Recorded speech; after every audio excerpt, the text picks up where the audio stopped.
everybody, and welcome to tonight's Facebook Live with me. I'm Laura, and I've got Carol in the kitchen. Your mum. You're my mum, but they don't know that you're my mum, all of them. And we've got Terry as well. Hi, ladies. Hi, everyone. So tonight I'm in the kitchen making two things. So a couple of weeks ago when I was here, I made a apple tray bake, and I had made a caramel sauce with it, but I didn't have time to show you the caramel sauce. So tonight I'm going to be showing you how to make the caramel sauce, as well as Millionaire Shortbread, otherwise known as caramel shortbread. It's exactly the same thing, it's just got two different names. So those are the recipes that I'm going to be making. I've got and my Laura, yours are definitely shortbread big here. Shortbreads, aren't they? Look at them. Yep. So if you're going to have one piece, make it big. Very So generous portion. I've got mine here. Now, this isn't a full portion of what you will get out of your recipe, but in all honesty, I started chopping it up. We had a little nibble on it, then we had a little bit more, then we've had a little bit more, and now it's getting a little bit low. So I've got some to show you. Yeah, that's what's left at the moment. But no, it wasn't me and Terry who no, had it any. wasn't. They've not had a chance to have any. It was me, my kids, and friends that have popped round. So, but that's what it's there for. That's what we make these things for, is to share them. So I'm going to be making that tonight. Loads of people have asked me to make this recipe so many times, and I haven't done it, but finally I've got round to it. So that's going to be our first recipe that I'm going to start with tonight. So we'll just quickly say hello to anybody that might have joined us. So again, thank you for joining us. We've got 153 people watching, Right. Laura, which Hello, is brilliant. 153 of you. So I have got myself a bit organised today, and I've already got the recipes on the website. So the Millionaire Shortbread, I've put under Millionaire Shortbread. I have put in the tags caramel shortbread in case you type that in as well, just because people do call it the two different things. And if you don't know what Millionaire Shortbread is, it's a layer of shortbread, caramel, and then chocolate on the top. So three of my favourite things all together. What couldn't be better than that? And then the second recipe is the caramel dessert pouring sauce. So I don't know why I've put caramel dessert pouring. I think I was meant to put caramel sauce pouring. I had that it's going on a dessert in my head. I've got to sort out a spelling thing on there. So I've got it on there. The recipe is on there, and as you can see, you can print all our recipes out so you can have them to hand. I like to print them out, put them in a file, so I've got them to hand, and if they get dirty, I can go back and print one again. But everything that you need is on there, your recipe, your instructions, and you'll find these recipes and more on www.sugarandcrumbsmixingitup.co.uk. So let's get started. So I'm going to be on the hob in a minute, Terry, just so you know, so we can move the camera over, but we're going to start with the shortbread first. I don't know why I'm doing this and this, but I am. Just become very aware of these things when I'm doing them on a camera in front of me. But you remember what you told me once years ago that I never knew I did? Can you remember what it was? You kept saying, "Oh, the flicking." Oh, well, there's been many, Mum. There's been many. So, I used to watch Mum on camera every week, and she'd just be going before she started anything. I'm like, "Mum, what are you doing?" She's like, "I didn't even know that I was doing it." She's like, "Yeah, I'm just getting ready." So, yeah, and I've got rings are off, Mum. You'll be proud of me. Yeah, pardon? Rings are off. More organised this week. That's what we like. Do you organised. want this camera? Sorry. Yeah. So the Millionaire Shortbread, I've wrote on the recipe that you can use any of our icing sugar flavours. It's entirely up to you. I know a lot of people like to make Millionaire Shortbread with salted caramel or vanilla, but I like to do different things every time that I make it, just so that I'm changing it up, and it works well with so many of the different flavours that why not change it every now and again, and then every time that you aren't making it, you're just having something just a little bit different. So I'm going to so these ones that I've made earlier today, I didn't make them, just totally lying about that, I made them yesterday. These ones that I made yesterday are actually flavoured with the apple crumble. Now some of you will think, oh, apple crumble in a shortbread, but it just works, and trust me, If you tried any of my recipes before and enjoyed them, you will definitely enjoy this. The caramel layer in the middle, you can do any flavour that you want, and pretty much every flavour works well with chocolate and works well with shortbread.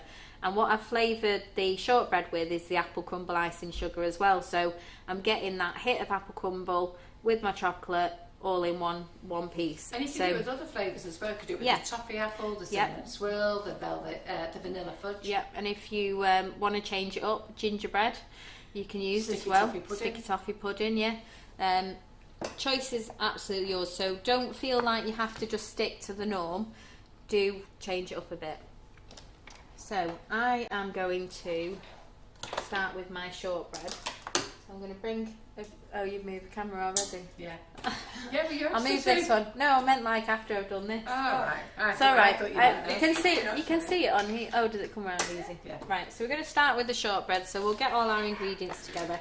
So it's just 3 ingredients for the shortbread. I'll just grab myself a knife. I knew there'd be something after that. Right, everybody, so just a quick update. The Sugar and Crumbs Black Friday sale has started. So if you go onto the website, go to the clearance box, and everything is in the clearance box. So all the products that we are looking to reduce are in there. I think there's three full pages of products we want to discount and let go of.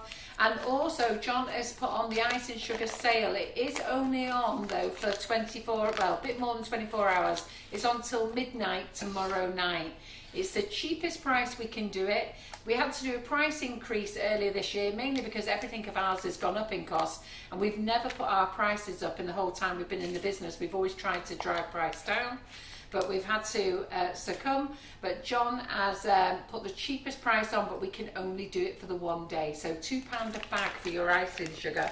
So get some things out the clearance box, get your icing sugars. Don't forget free delivery on orders over £40. Do not put vouchers or classes in. Vouchers are e-vouchers, they don't qualify for shipping. Classes don't qualify for shipping. And the nozzles, they're on pre-order. We'll sort shipping out with you with those later. Sorry, Laura. It's alright, I'll just wait. Okay, so we're going to start with our butter. So I'm just using 200 grams of unsalted butter. So that's going straight into the stand mixer. You can do this by hand if you want to, but you just, like you do with the scones, you'd have to work the ingredients in together. But if you've got a stand mixer, it just speeds up the process a little bit. So I'm just going to set that mix. My butter is softened slightly. And then next we're going to add in our icing sugar. So I'm going to make gingerbread flavour Millionaire Shortbread tonight. So as I said, you can use any flavour that you want to.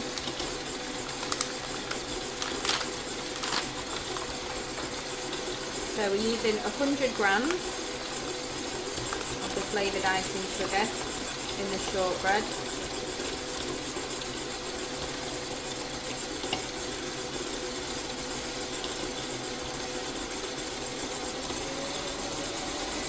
Just mix that a bit further.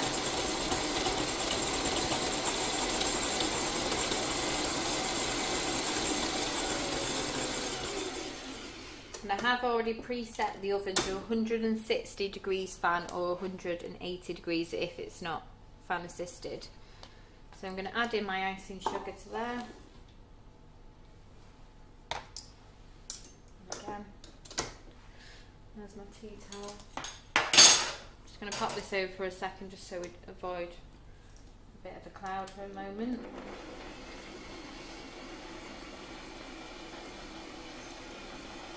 So the other thing is, don't forget the competition. So my gingerbread house. Oh, you're laughing at you? I'm not. I didn't say anything about it. So Laura is an expert at doing gingerbread houses. She does them every year with Holly. Have you started them with Harrison yet? No. Yeah. Sorry, I've been doing them every year with Harrison. We normally make them on Christmas Eve. Yeah, that's what I said. Yeah. So we make them Christmas Eve, and that's our Christmas Eve process. So Christmas Eve, we make our gingerbread houses, or I normally make them the day before, so that they're ready for the kids to decorate. So they prefer the decorating side.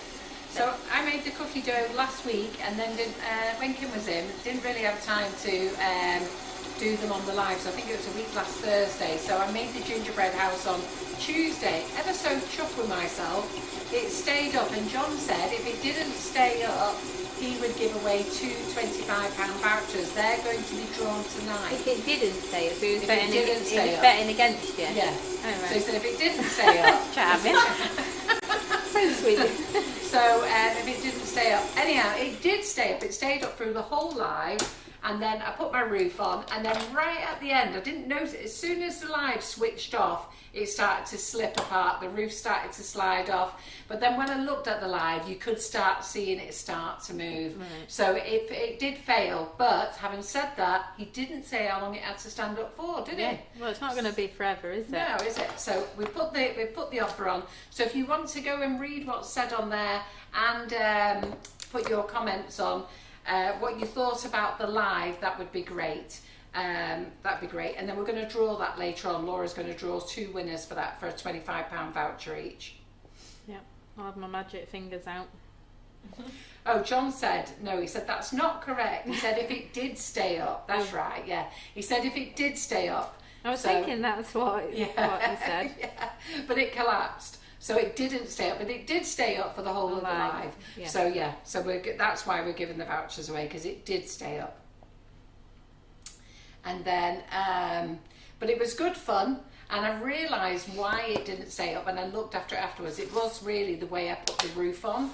So the way I put the roof on, I actually wedged it so it sat on the side walls, and there was no chance it wasn't hanging off. See, when I do mine, I just stand with it and hold it. Yeah. For like a little bit of time, and then I know, well, that's it. That's the live, problem when you're live. You're like, I'll just stand here, guys. Hold me out.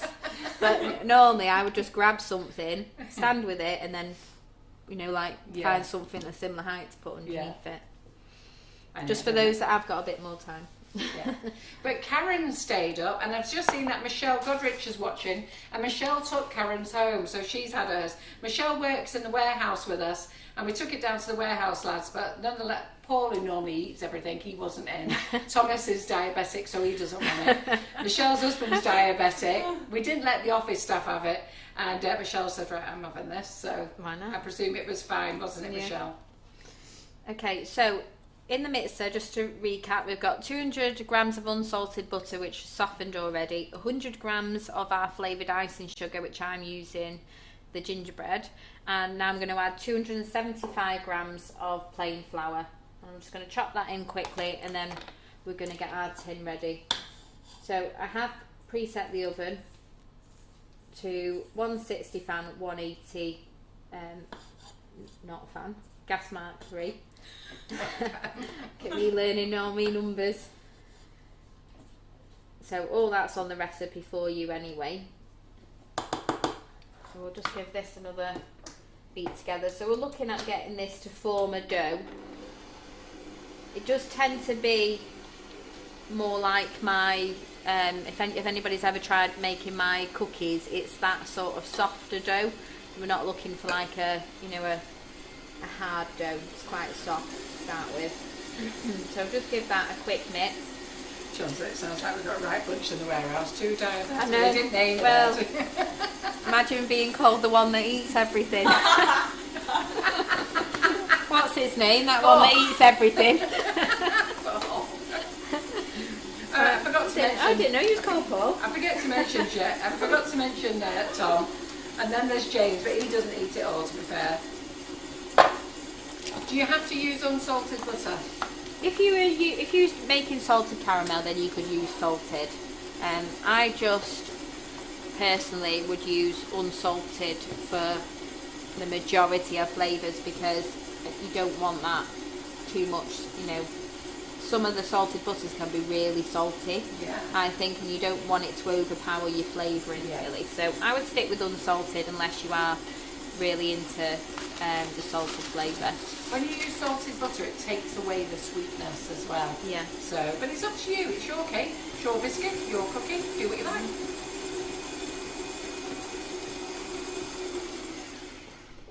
So I'll just lift this up and get that that butter down the side, mixing in. Who have we got on YouTube, Terry? Well, we've got a few ladies saying evening from Jill, Sharon, hello from the Netherlands, Jackie, evening ladies, and Karen, evening all. Oh, hello. There's no Karen here. She's gone home now. She's done. No, That's her finish for the week. That's what she's called. Oh, she's called Karen. No, We've got sorry. another Karen. I thought we were saying We've got hello to a Karen. There's all the Karens in the world. Karen's all over the world. Okay, so while we're just waiting for that, we're just going to prepare our tin. So it's important to note that with this recipe as well, there is setting stages in between. So with any of the recipes, I would always go through the full instructions first before you start, so you can plan ahead of how much time that you need, because after you've done each stage there is a little bit of time. I'm just going to be speeding it up tonight, so I've already brought another part set so that I can carry on. But you do need to do the shortbread, let it bake, and then once that comes out of the oven, start your caramel. But I'm just going to carry on. So do make sure you read through your recipes first. So I'm using a 9x9 tin. This is just a standard size brownie tin. And you just need to cut, I've got one of those fancy trimmers, some parchment paper. Look, I can never use this. It's there to make life easier. Inside you're doing it, I have to do it like that. You do it like that. I have to move. Okay, so Pieces, is that yeah, I've got them. And she says, yeah, they're here. Okay, so piece of paper big enough to cover the whole square, and then cut into the base, the corners of your tin, and then turn it around.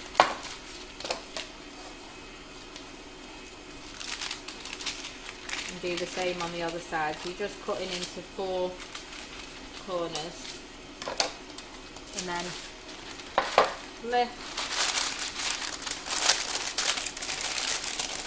And then just use those cut slits at the front and fold behind.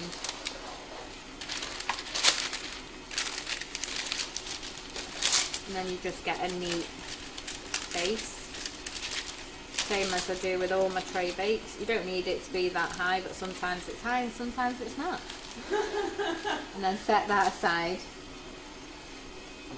I'm going to speed this up a little bit.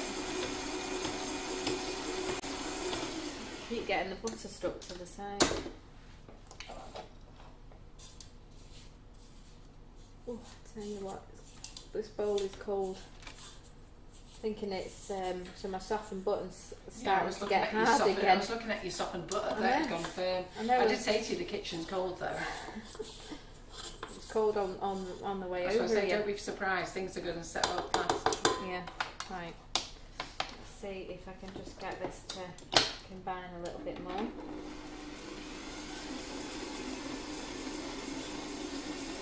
So when I did this at home this morning, when I did the one that I've put in the fridge tonight, my house is really hot at the moment. We're treating ourselves to a bit of warm coziness. It just all came together really quickly, so sometimes it can take a bit longer depending on how cold the kitchen is. It can be quite cold in here, and these metal bowls can be a bit chillier. So I'm just going to let that mix just for 10 seconds more, and then I'll just bring it together myself. So once you start to see that it's actually getting crumb-like, then that's okay to take it out. But normally if your butter stays soft, it would be quite a wet, crumbly dough. Okay. So let's just try and get that together a bit.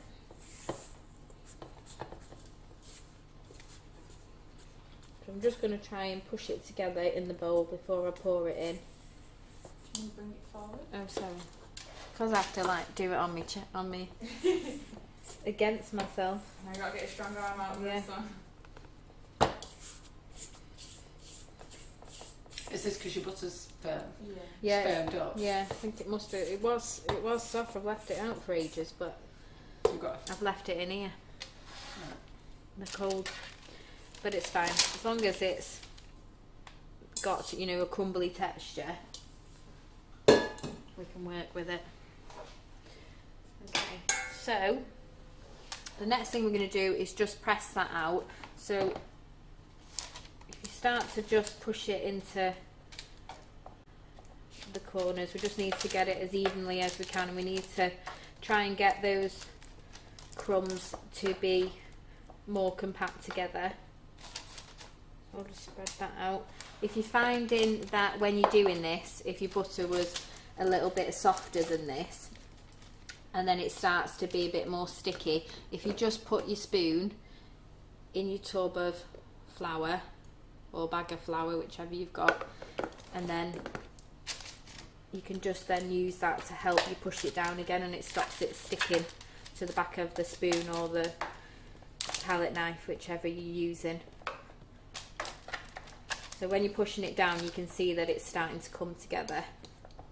And that's how we want it to be. Got a lovely audience watching tonight. Good. Well, I should hope so. I've had that many messages over the last... I think every time I've gone to do this recipe, you've asked me to do something else, and I was like, right, I'll move that till next week. And then, you know, because the seasons are always changing, there's always something else that, you know, like you want to do, isn't there? But anyway, it's my second to last live of the year. Yeah, it is, isn't it? Yeah. So we've just got one more live to do. Just got one more. I know, it's a bit weird because we're thinking about, I was saying today that we've only got one more class, ladies. So Rachel Hannah is the last class of the year on Monday. So if you want to learn everything about wooden cakes, wedding cakes, then you want to be watching that class on Monday. Those of you who followed Rachel so far, seriously, that's the group you do want to be in. She does everything in there: calligraphy, writing, ruffles. She's going to show you how to make sugar flowers, all sorts of things in there. Go on, Laura, sorry. Okay, so you want to get it to this stage when you've pressed it all in and it's all come out. We don't want any gaps, so the more that you can press it together, the better. And then we're just going to put that in the oven. So again, it's on 160 degrees fan, 180. If not fan, I don't know what you call it if it's not fan. What's it called? Don't know, just an It's oven. just not fan, it's just an oven. And John just said this day next month is Christmas Day. Oh wow. Oh yeah. Pop that in it. I've got loads to do.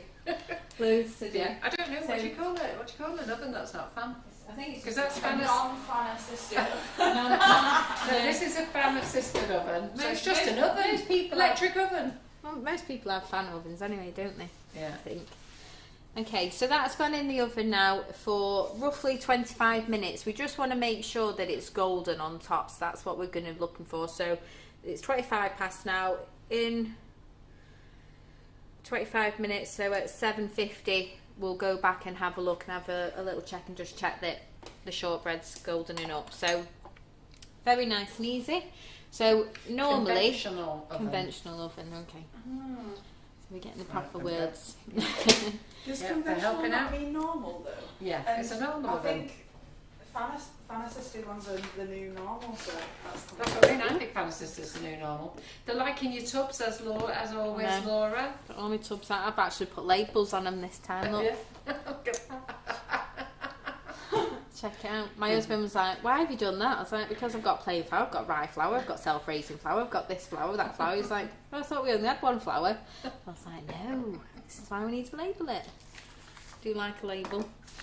Okay, so put my handles that way. Check that this oven is plugged in. Yeah, so Rachel's last class. Then we've got, next week, we've got Lee Carolyn. The week after, Karen Davies and Marion Frost.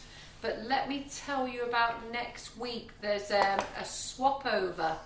So Tracy Mann is doing Wednesday night, not Tuesday. Okay, so next week Karen Griffiths is doing Tuesday and Tracy Mann is doing Wednesday. She's got an event to go to. And then the week after, Karen Davies, Marion Frost, But the exciting bit is on December the 23rd, it is Terry and Simon doing their Christmas dessert while Karen and I read comments. So I've just let Terry know now. Terry. So Terry now knows that she is going to be filming Simon, and Simon will film her on Thursday the 23rd while they do their Christmas dessert or whatever they want to make. And last year Terry thrilled us with her mug cake. Super basic mug cake.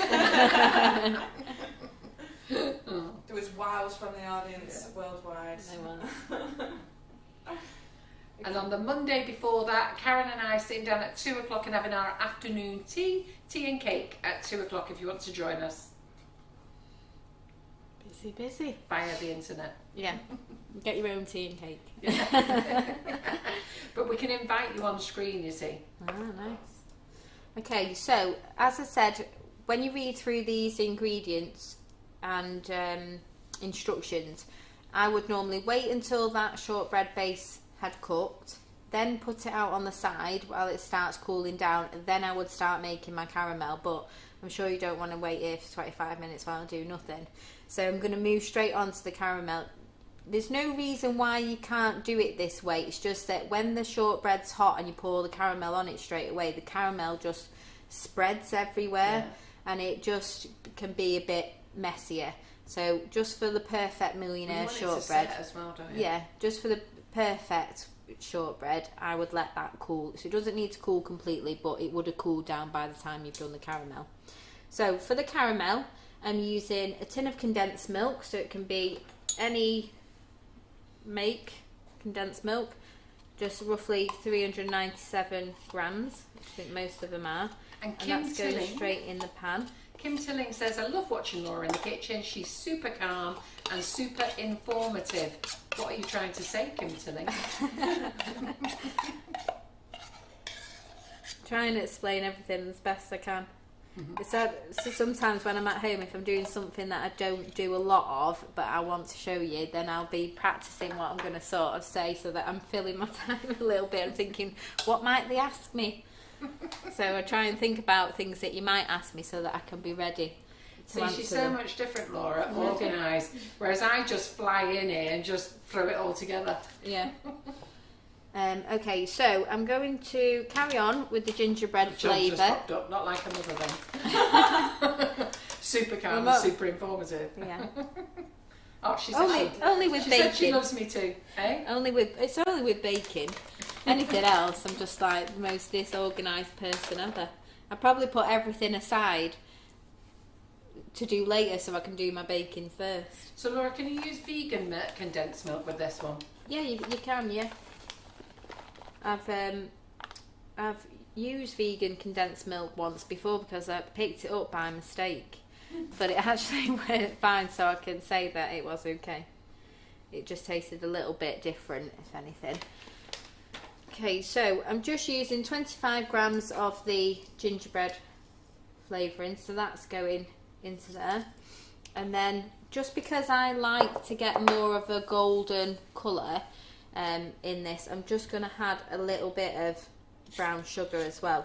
Now, if you don't want to use this, you don't have to. I have put light brown caster sugar in, but we didn't have any of that, so we're using this one. The only difference with this one, which is the dark brown muscovado sugar, is that you sometimes get that little brown speck in the caramel, which you can only see before you put your chocolate on. You can't see it once you slice into it, but it's just the sugar, so don't worry about that at all.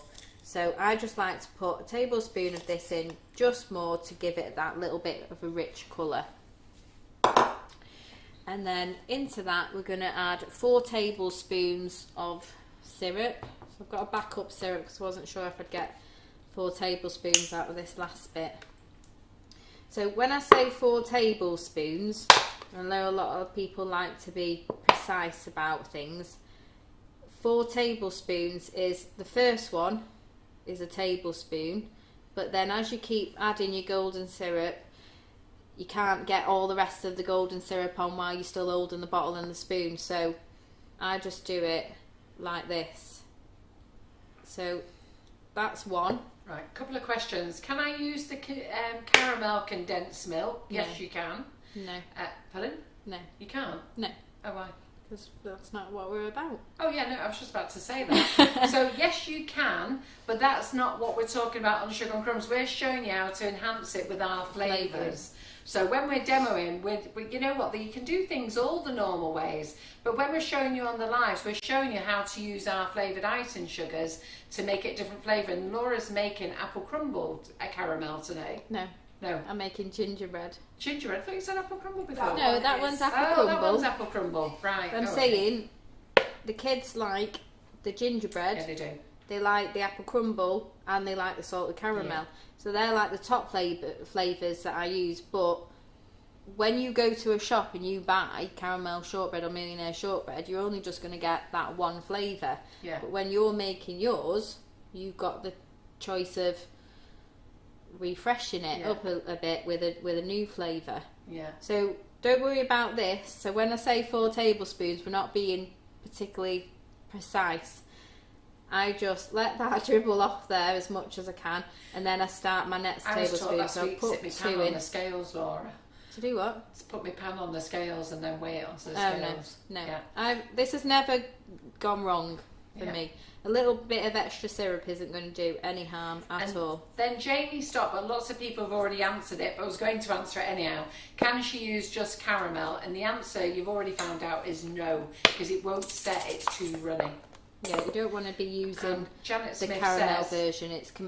It's completely different, and it's not going to set in what we're trying to and do. Janet Smith says, to help you, Laura, warm your spoon. Yeah. I should have had a bowl of hot water, a cup of hot water for you to dip it in, shouldn't I? I always show you how I do it at home, because then And I reckon cinnamon swirl would go in this as well. that would be real to what I do in my recipes. Yeah. And I would say You're cinnamon seeing me swirl out. would go in here, and we'd already said the sticky toffee pudding would be delicious as well. Yeah, definitely. Okay, so I just need 1 more tablespoon of syrup. I've made a mess of my spoon now. Putting it in there. So as I'm adding more syrup, I just go a little bit higher because I've still got some on the spoon. But don't worry about it. I find that when I speak to a lot of people about baking, they're very precise, about following the recipe. But some recipes you have to be, but a lot of the time an extra gram or 2 is not going to make any difference whatsoever. Yeah. So don't honestly panic about it. Yeah. Yeah, so if you just want to make it easy and you want to use the caramel condensed milk, you know what, crack on. It's absolutely fine. We don't take any offence at all. We're not upset about you using it. But when it we is do, gonna slide off. when I get Laura in to bake for you, or Karen to bake for you, the whole experience is we're not showing you how to bake other people's stuff. We're just showing you how to bake it with including our icing sugars, and it just gives you more ideas to use the icing sugar. So instead of just using it for buttercream, you think, you know what, and I to can wow flavour up people, this. because Yeah. people wouldn't expect it to be gingerbread flavour. They wouldn't expect it to be apple crumble flavour. But when they have it and they enjoy it, they're like, even more appreciative of the fact that you've made something and it's a different flavour as well. So it's not going to be like something that they've already had before. Paula that's what Riley we're said about. She thinks coffee would work too. I think Yes, so. Coffee yes, it be would. nice. Yeah, Me and you like coffee, don't we we? do. We do like coffee. So I'm just going to go through what I've put in here again. So a can of condensed milk. We've got the 4 tablespoons of golden syrup, 25 grams of your flavour choice, which I'm using the gingerbread, and then I've put a tablespoon of the brown sugar. So I'm just going to move that aside, and then to that we're going to add in 200 grams of unsalted butter. So I'm just going to measure that up.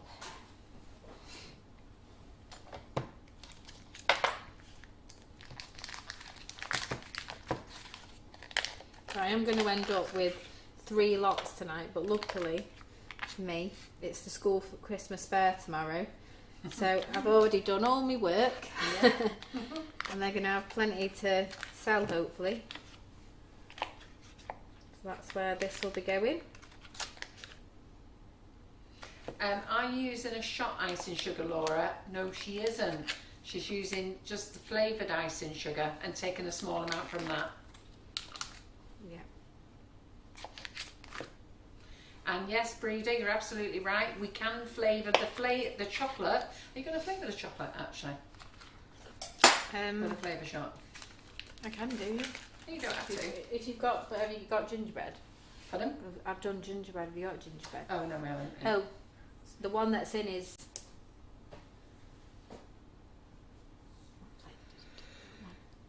What flavour did I do that one in the fridge? In the fridge? Salted caramel. In the fridge. I've Yeah. got one in the fridge that I've already pre-done. Yeah, yeah. Oh yeah, because you're at different stages Yeah, with it's them at all, different aren't you? stages, yeah. Crikey, even I'm dizzy. Okay, so we're adding the 200 grams of butter into here as well, and then we're going to go straight to the hob. So I'm just going to... Ooh, Irish cream, that would be nice as well, wouldn't it? It would. Yeah, Irish cream. Mm-hmm. So much choice. Yeah. So Karen told me that I can actually work out this on my degrees last time I was here. So we're just going to melt that down. And we need all that butter to melt and combine into the other ingredients. Just going to give that a stir. So Pamela Poundset says, Laura is so calm and organised while baking. Definitely not like her, which is more like a tornado. Oh, like yeah, herself? like herself, yeah. Right, okay.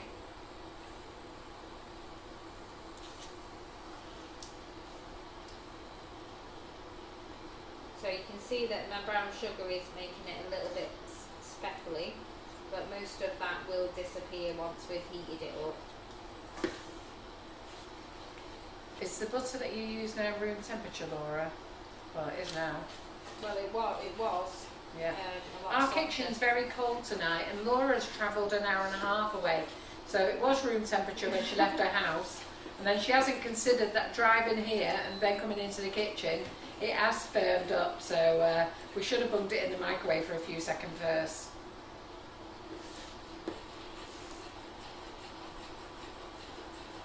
I don't like the butter to be too soft when I put it in here, because by actually letting the butter melt a little bit in here, you're giving it time to all heat up, and we need it to, you know, get to a temperature anyway. Yeah. So by letting the butter melt, I know that I'm already starting that process. I need to get used to this pan system. Right, so can you pass me one of my lovely blankets, because I have a cardigan there off Breeder Arnold, and I have a lovely blanket there off Jill Cook, and I'm going to wrap myself up because I am frigging freezing. And how weird is it? I am not cold. I know, you've got You're your Still wearing a hat. You're Maybe always that's the thing cold. that's been going wrong all my life. I've not been wearing enough hats. Do you walk around the house like that? What, in a coat? No, with your hat on. Oh, In a no. coat. No, I usually have the Just knee for on us at full work. blast. It's too hot in my apartment to wear a hat. Well, I've now got my lovely cardigan on that Breeder sent me last year, and my lovely patchwork blanket that Jill made for me. Aww. Right, that's me all nice and toasties.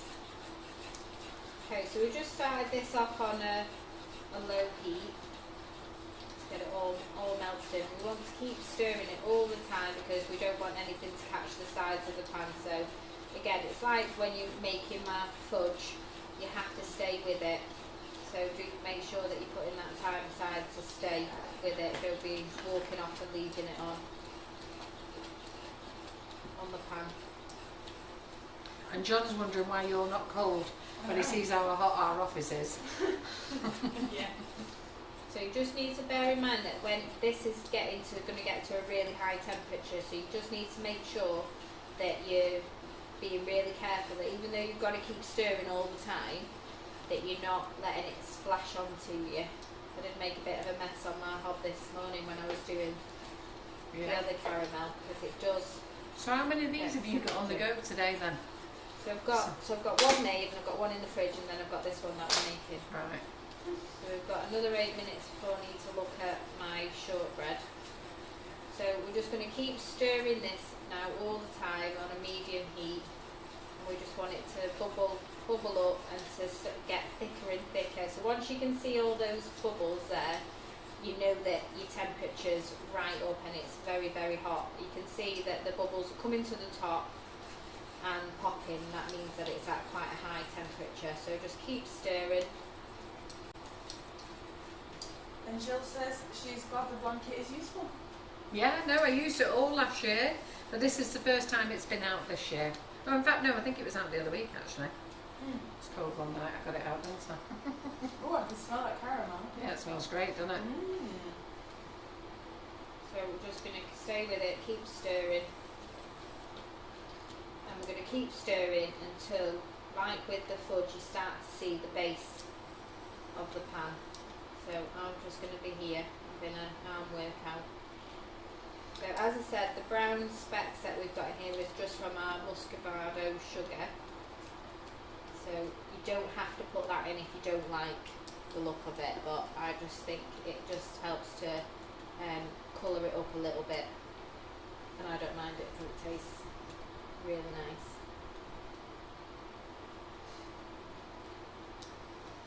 So just keep stirring with it.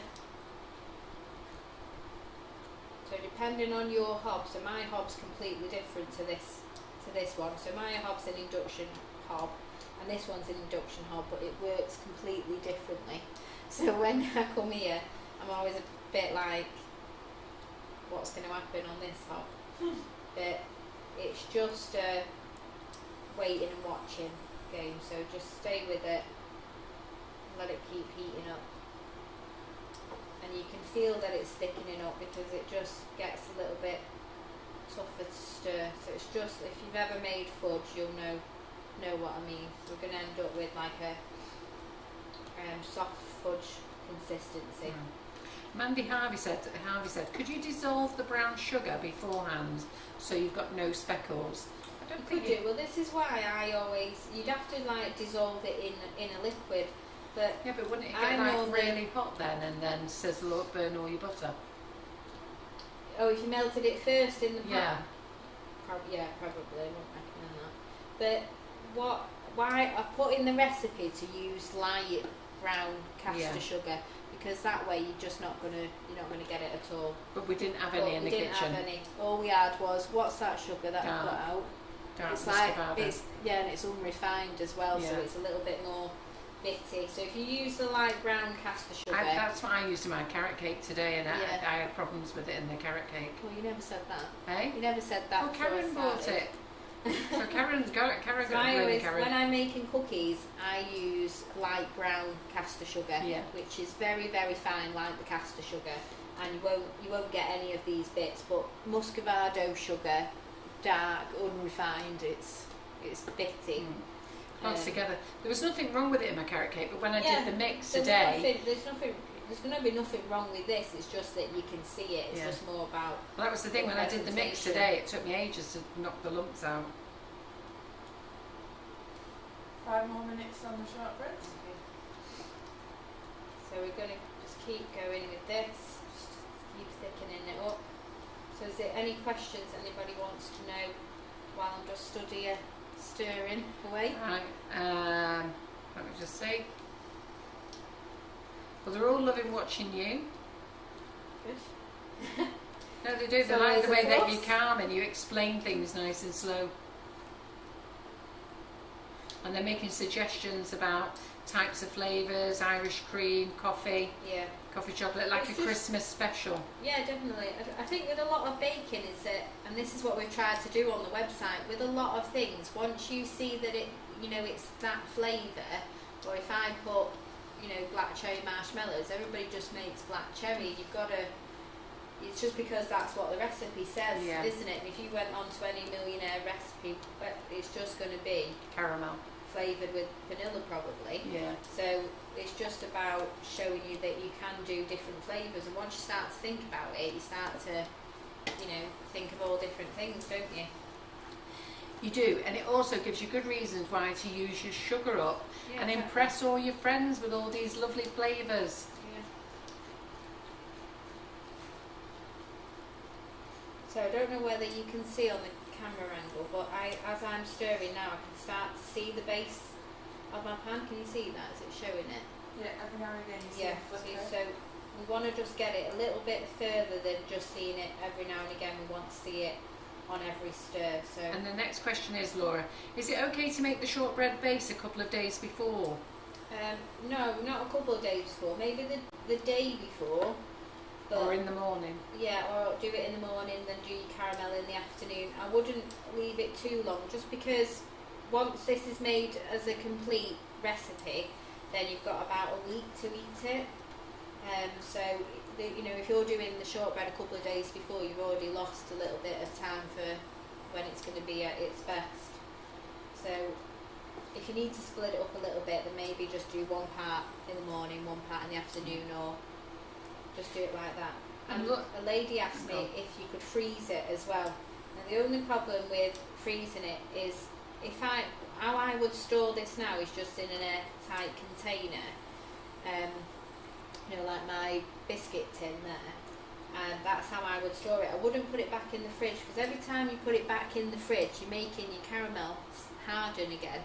And then when you take it out, you need to let it, you know, set again. And I just think if you froze it, you're just going to be messing with the setting process a bit. So I've never actually froze it, but I don't think it would be suitable for freezing. Beverly Cousin says, what are the best types of saucepans to use? Non-stick or stainless? I always use my stainless ones. These are heavy based ones. Heavy base just means that you get a better distribution of your heat, and it is always wise, especially with things like this, you're making your fudge or your marshmallows or sauces and things like that, and even like most of your day-to-day cooking, to invest in a more better quality of pans, because then you know it's going to last longer. But I always buy heavy base pans when I've needed to buy a new one. When I moved house and I got an induction hob, I was like, oh, I haven't got induction pans, so then I had to go out and buy more pans. So I couldn't actually cook anything for a few days while I... It's funny because you, Laura, you, Adele and Wesley have all fell for that. You've all bought these induction hobs and had to bin your pans, haven't you? Well, I did. Well, it came with the house. I didn't have a choice. Yeah. So I can see that my caramel's getting nice and thick now. So when I'm stirring, I can see the base of my pan, and it's when I'm stirring it, you can see those ribbons. See the ribbons in it, and that's where we want it to be. So once you're at that stage, that's absolutely fine. So you've got a nice thick, and the closer you get it to this stage. Don't do it on timing, and the reason why is because everybody's hob is different, and my hob, even though it's an induction and this one is induction, they're completely different.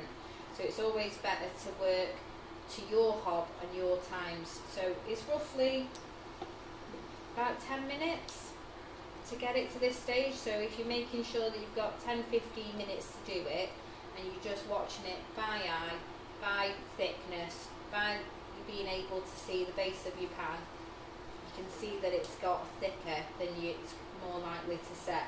If you make it and it comes out runny, then it's because you didn't get it to that temperature where it is, you know, able to scrape from the base of the pan. And that's the same as when I make the fudge. I always have to make sure that I can scrape it away from the pan, and then I know that it's going to set. So I'm just going to take that off the heat and put it there, and we'll turn that off there. So I'm just going to leave that for a second while we go and get the shortbread out of the oven. Hopefully that will be nice and cooked. Oh, you just got a reminder there of Elaine Lawton as well. Oven, Laura, time up. Well done, Elaine, because I'd forgot about it. You forgot, Terry. No, Terry reminded me. How did you remind her? Terry said I missed that then. minutes ago. God, I can smell it in the kitchen. thinking, what's that in yours? Delicious. I can smell it thinking, wow, that smells nice, what's that? I really need to show you how to use the timers. I learnt them myself last year. Okay, so your shortbread's ready. Again, all ovens are different, so that's why I put 25 to 30 minutes. You just want it to have coloured. So can you see we've got that nice golden colour around the edges there and a little bit in the middle. Nice, that, all right. So we know that it's cooked, and also you should be able to move the paper slightly and see that it's coming away from the edges. So that's another indication. You see that when I move that it's just starting to come away, so we know that it's ready. So normally in the recipe, I didn't know that. well, you learn something new Yeah, every yeah, day. that's So normally I would let that cool now, so I'd get that out of the oven and then I'd start this process, but I'm trying to speed it up a bit. The only difference it's going to make is that my caramel will probably run all down the sides, and maybe. I thought you was putting that on a base that you made earlier. No, I've got because the caramel then takes an hour to set. Oh, I see. So right. I didn't want to have 4.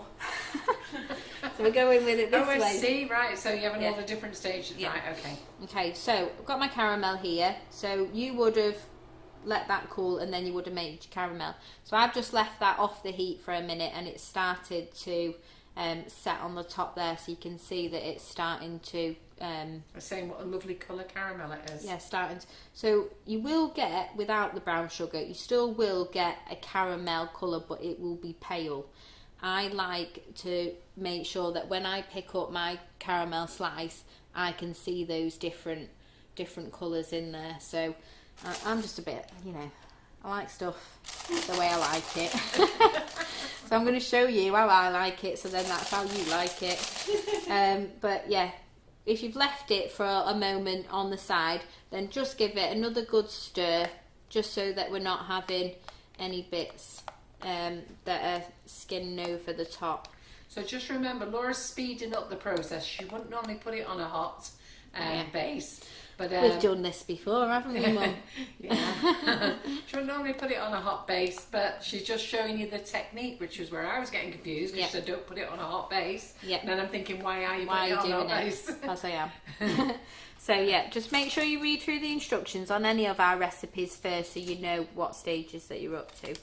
So I'm just going to pour that onto there. So as you can see, when you're pouring it, you're getting that nice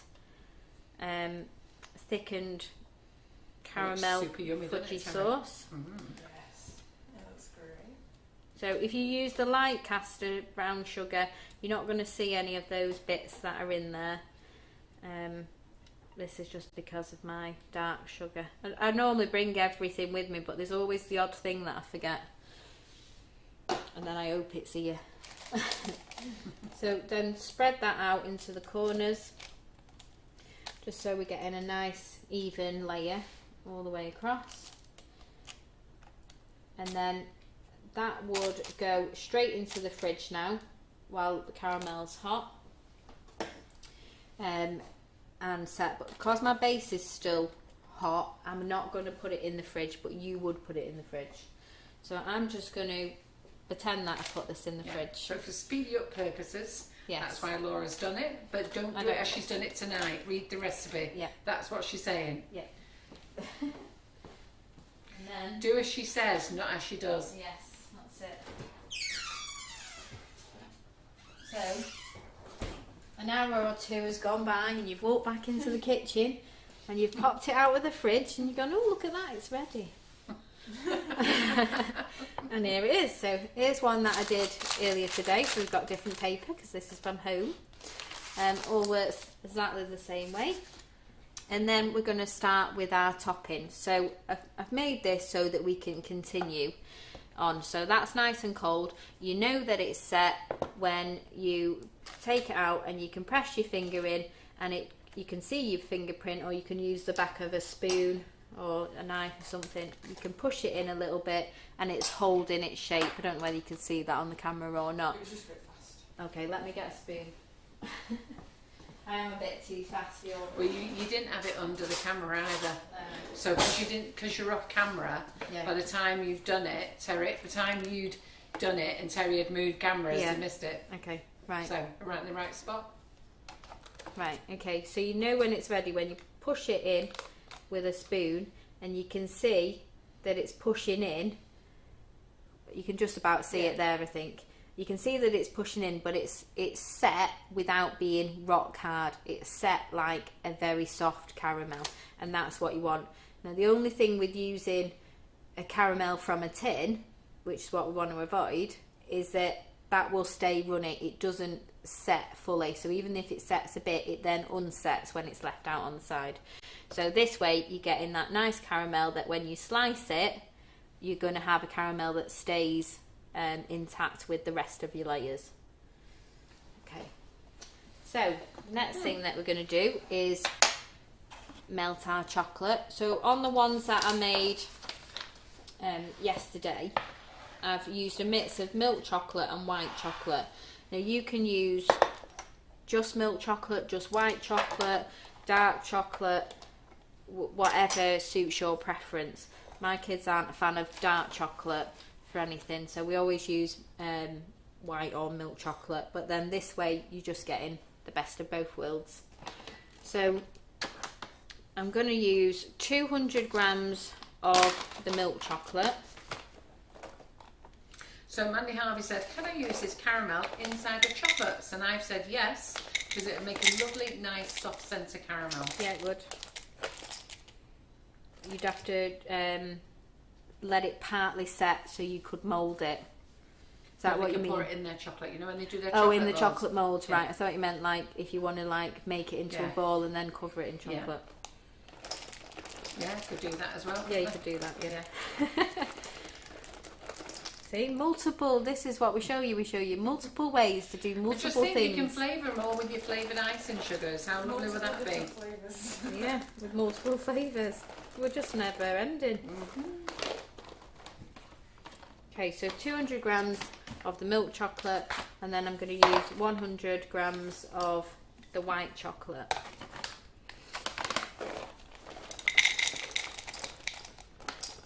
So we're keeping them separate so that when we put them on top, we can then do our own little swirl design without having them to mix. If we melt them together, it's just going to basically turn into milk chocolate.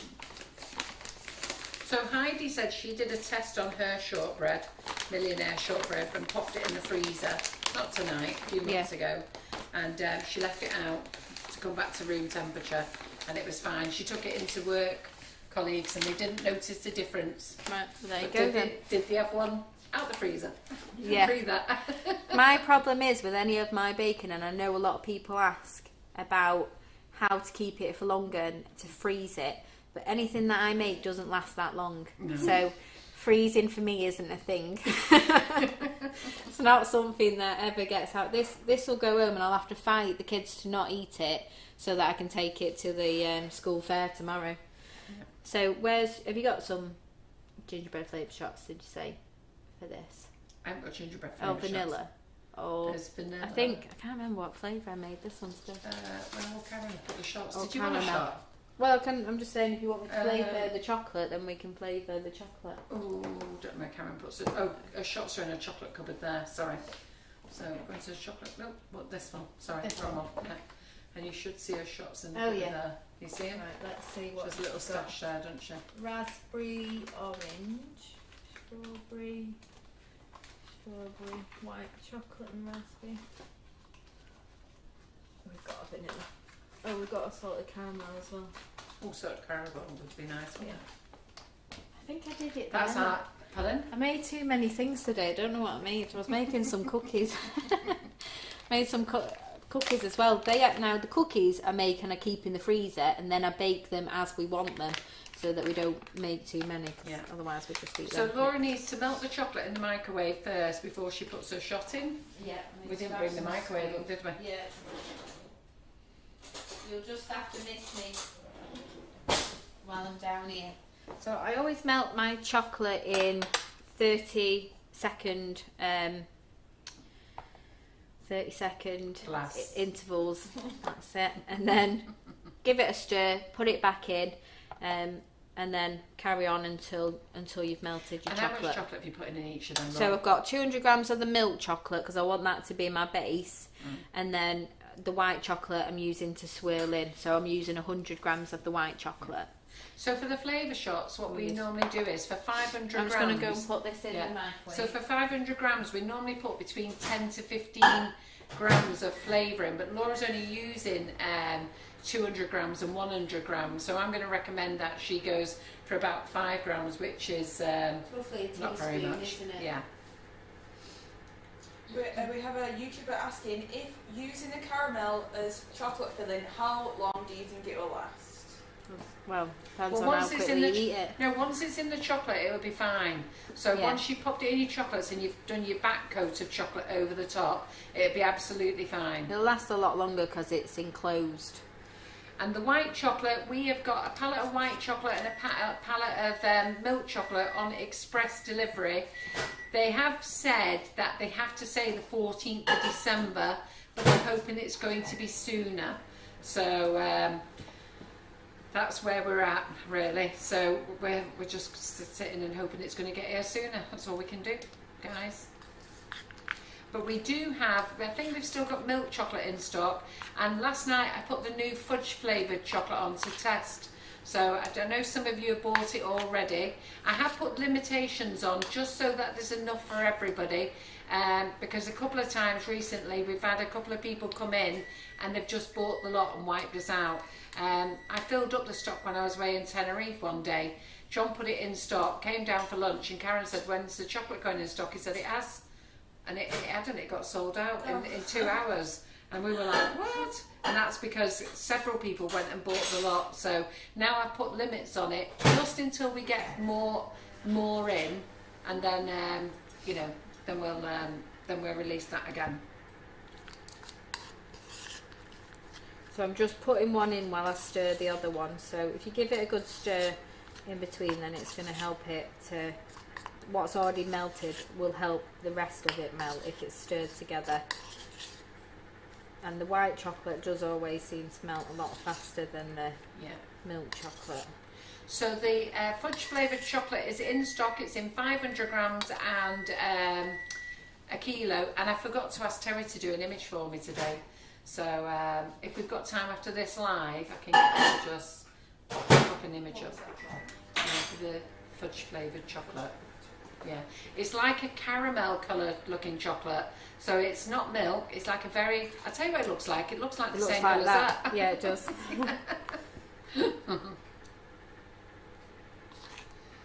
I use some of it in the cookies. So our special offers, Jenny, so if you go to the clearance box, that is where our Friday sale is. So because we've got a new website, we're working on our trade website at the moment, and I completely forgot to organise having a Black Friday box put on the website. So everything's gone into our clearance cupboard. That's I think there's 3 pages of products in there. And then the icing sugar sale is on. So that went on this afternoon. I gave the people who watched the live this afternoon the heads up. Went on about 1:30. And that's £2 a bag. And that finishes at midnight tomorrow night. We can't keep it on any longer than that. Our prices have had to go up this year, like everybody's prices. And in all the years that John and I have been in business, we've tried to get our prices down. It's like our whipping it up. You know, it was $5.99, and eventually we brought it down, and we brought it down to $3.99. Same with the icing sugars. I think they started at $4.99, and we just keep bringing it down. But John has agreed to put it as an additional Black Friday sale at £2 a bag. So you can get that from now right until midnight tomorrow night. But all the other stuff in the clearance box will stay on then until next week, just not the icing sugars. So both of these have both had a minute in total in 2 30-second intervals. Why it's important to stir it in between is that when you're stirring it, the melted chocolate helps you to melt the rest of the chocolate that's solid, so it means that you don't really need to keep heating it when it's already doing its work for you. You just need to give it a good stir. So even though I took that out and it had some lumps in, a little stir's just helped it to melt through. Instead of weighing that flavour shot, Laura, just sprinkle it in. Sprinkle I was just some going in. to put a Half a teaspoon. yeah. So I'm just nervous about getting hot stuff on the board. Right. So I'm just got to concentrate on this bit. Okay. So grey boards are back in stock, the extra large. We're just waiting for the extra large pink boards to come back in. If you that's enough. I know. I was trying to do like a half / generous. We'll put that there. We'll just give them a stir in. Yeah, the S&C aprons are in there. They're on offer. So there's £10 off the frilly ones, the double ones, and there's £5 off the butcher's apron. So I wore the pink butcher's apron this afternoon. Laura's got the white one on, and there's £10 off the double frill ones. Okay, so we're just going to stir in that to make sure all the flavourings combined. And you need to put that in, you know, as soon as you put the chocolate out so it can melt in better, the hotter that the chocolate is. Yep, and then there's some PME stuff in the sale as well. There's a lovely, marvellous mould in there. There's lots of things in there. Go in and have a look. So at the moment, we're currently always updating our website. So you know we put the new look website on, I think, the day before I went on holiday. And then as everything does, when you update everything, it's come with its glitches.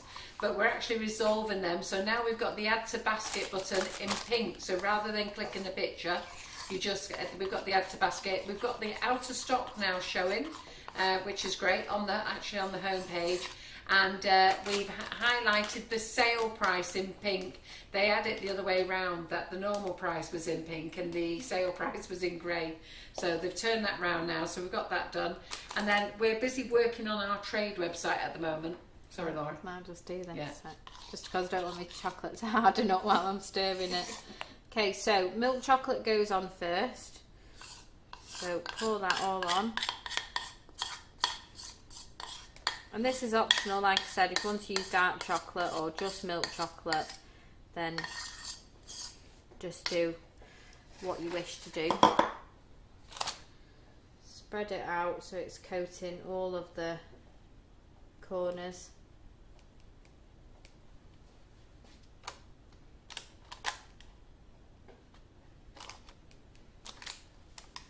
And we had a bit of a fight with yesterday's one because Harrison was home when I was making it and he wanted to spread it out and he wanted to tip the white chocolate on and he wanted to do the skewer and I didn't get a look in and we ended up with a lot of white chocolate in the centre and not a lot of white chocolate anywhere else.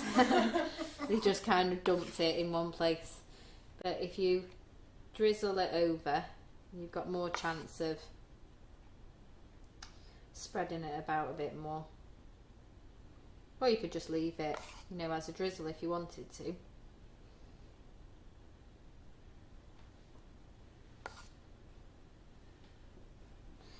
And then I just use a cake pick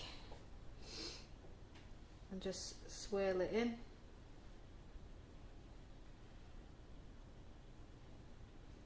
So the recipe, Debbie, is not on the community page. However, it will be put on the Sugar and Crumbs recipe group. I'll make sure I get that on there tomorrow. But it is on the recipe website. Now, the recipe website is very easy to find. Go to our website, sugarandcrumbs.co.uk, and at the top there it says recipes. Click that, go the way through, and then ask for Millionaire Shortbread. Millionaire Shortbread, Something yeah. what it was called then. So the chocolate that I've used tonight is our S&C tempered chocolate. So as you can see, that because it is cold in here, round the edges, I don't know whether you can see, I'm just saying as you can see, but voila. But it started to set at the side. Now this has been in the fridge since I got here. It's been in the cart, which was cold, and then it's been here, which is cold. So if you're taking it straight out of the fridge and using tempered chocolate, it will set on its own on the kitchen side. But if you're just, you know, using like the Calibut chocolate, then you can put it in the fridge to help it set if you need it to set a bit quicker. So I would normally leave that for, again, an hour before I slice it. And have you got one you made earlier? I've got one I've made earlier. It's here. I've not got one to chop up. All right, okay. We were all being a bit greedy and we wanted to have a piece. Massive slices, Laura. Are you going to... Do you not what have I said? If you're going to have one slice, make sure it's a big one. Massive. I don't do things by half. I do giant marshmallows, giant pieces of fudge. If you're getting a slice off me, you're getting a decent slice. And if you go to the Christmas fair tomorrow at my local school, you're getting a good, decent slice. Forget everyone else's little tiny bits. You're getting your money's worth. So Absolutely sold it to me. sold it. Sold. Yeah, done. And good morning, Wayne Moore. So I've been thinking about you, you know. I asked about you the other day because I hadn't seen you around. And then I think somebody said you've been poorly, but good morning. So Wayne is from Australia, those who don't know Hello, him. Wayne. So he's joined us. Okay, so I'm just going to have a quick move about and then I'm going to show you how to make the caramel sauce that I was going to show you last time. So the caramel sauce that I'm going to make is a sauce that is to pour over your dessert. So you can pour it over your ice cream, your desserts like the apple crumble tray bake that I made a few weeks ago. You can use it to drizzle over the pancakes that my kids are obsessed with. So you can have pancakes with caramel sauce. Anything that you would want to put sauce on, this is your caramel sauce for you. Do you still use that puffy waffle that I got you for making pancakes? Yeah, but I have to do it outside on the barbecue hob because it doesn't work on my induction hob. Oh, you're joking? No. Right. It pains me, especially when the kids always want to do it on a really cold Do day. they still have them? Yeah. Yeah. Well, they sell them near. They sell the actual waffle cones that you can buy to eat. Local to me, so the kids always see them and they're like, can we make them? I'm like, yeah. Okay, so this caramel sauce is one that I made earlier today. So it's quite a light colour. Again, if you want a darker colour, you can add into it some of the dark brown sugar or, like I said, the light brown caster sugar. So this is a pouring caramel, so it will thicken. I only made this afternoon. I would normally give it a bit longer, but this is apple crumble flavour. So pour this over the apple crumble tray bake, or you could even on your pancakes, your ice cream, anything. It lasts for roughly 2 weeks in the fridge. When it gets to a certain point, we just start scraping it out of the bowl and eat it. Because we don't want to waste it. But like I say, this is the apple crumble one. The one that I'm going to make tonight, I'm going to make a little bit darker. I haven't tasted this. You said to me this week, oh Mum, when we was out on Sunday, you went, Mum, you need to taste this. So I made this a few weeks ago when I made that apple crumble tray bake and you wasn't here. And I didn't have time to show it because we'd had a problem. So we were a little bit late, so I didn't want to not do it, but I just thought I'm doing something with caramel tonight, we'll add it together and then it just becomes a bit of a caramel thing. So it's here. A bit of a caramel So it was darker last time because I took it a little bit further and I added brown sugar, which is what I'm going to do with the one that I make tonight, just so you can see that you can get your caramel sauce in a 2 colours to be different colour. When you get caramel sauce normally on ice cream, when they drizzle it over the top, it's all different variations. It's just about the sugar that you've used and how far that you've pushed it. The only thing is when you're making caramel, you can push it a little bit too far and then you're going to end up burning it. So I would always start with this, and then as you get more confident making it, you can go a little bit further and get more of a darker one. Maria Wilson makes a lot of your recipes, and she said she made the apple crumble tray bake and it was delicious. I couldn't stop eating it. I had a slice on the way home, and then in the morning I was like, oh, should I have some now? Shouldn't I have some now? I'll just have a bit cold. I'll just have a little taste, just to check it's okay before I give it away. And then my mother-in-law was staying over, and she said, I have like a cloche.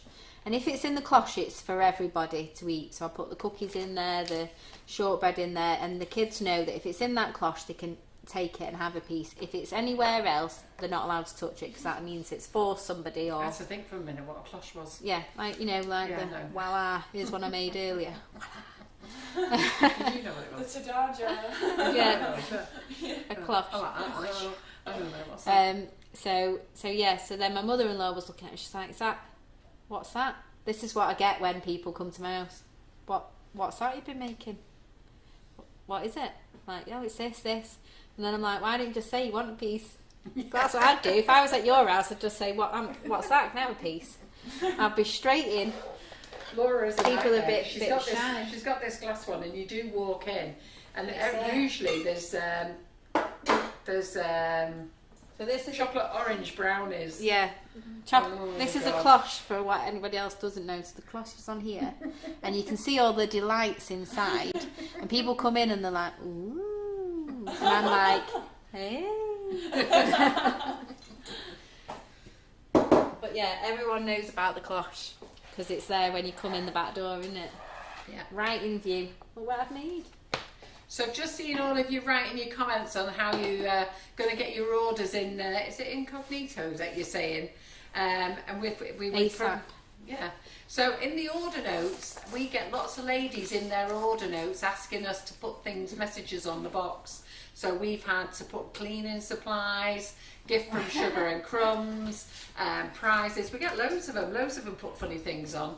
So if you ever want us to write anything on the box, just in the order notes, just tell us what you want us to have written on it, and we'll get it typed up and sealed to the box. Yeah, we're with you. We know all the secrets, all the ways to do it. I was very lucky this week, so all my orders arrived while my husband was out on the same day. I was like, how lucky am I? He goes mad, Brian, doesn't he? It's like, what have you ordered now? He doesn't go mad at stuff coming. He just goes mad at the amount of He crap just the kids goes. get for He just Christmas. goes. What's this? What's this now? Or he'll open it in front of the kids and he'll be like, what's this? I'm like, put it back. Put it back. But he hates all the crap at Christmas, doesn't he? He thinks the kids should get one present each, and that's it. He does.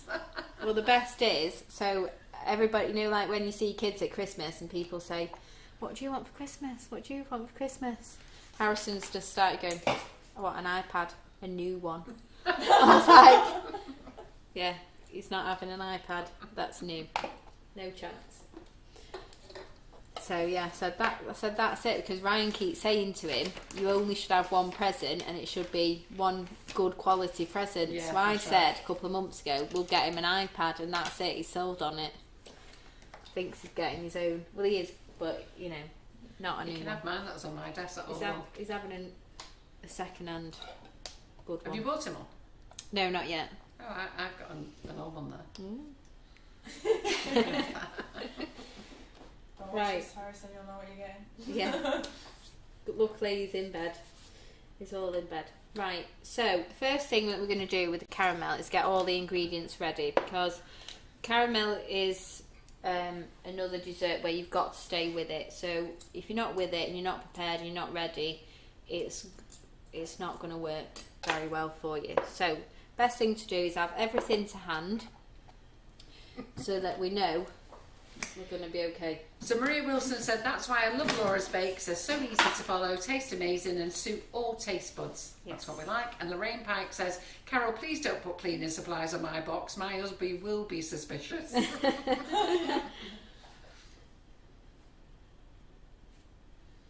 we go. So using 150 grams of caster sugar. And Pamela says, I'd get you to write something on my parcel, but there's one problem. I'm skint and I'd be using my other half's bank card. No. Which one do you want? I'm gonna use this one because I've got apple crumble there. I've already got vanilla at home. I've already used gingerbread, so we'll use salted caramel. Just trying to think what to use. Like, so if I'm gonna have all these in my fridge, I want options. Okay, so I'm using 100 grams of the flavoured icing sugar. I'm just going to add that to my caster sugar.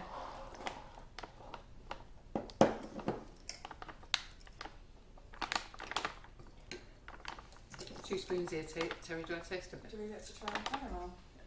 That's a spoon. Ooh, look at that. I'm surprised you're not asked to try the shortbread yet. I didn't know we were allowed. No. So I was going to school fair, we're scared. You can have a slice, I'll just charge you for it. What? Whoa. I'll just put the donations in the pot. Oh no. That's nice, isn't it? That is so good. So imagine that on your ice cream or On your anything. That's pancakes. gorgeous, I put this on my cereal. Yeah, well, is that the apple crumble one? That one? That's the apple crumble That is one, gorgeous, isn't it? So even That is so even if I sometimes have a lot of plain yogurt in. Doubled it now because it's fine.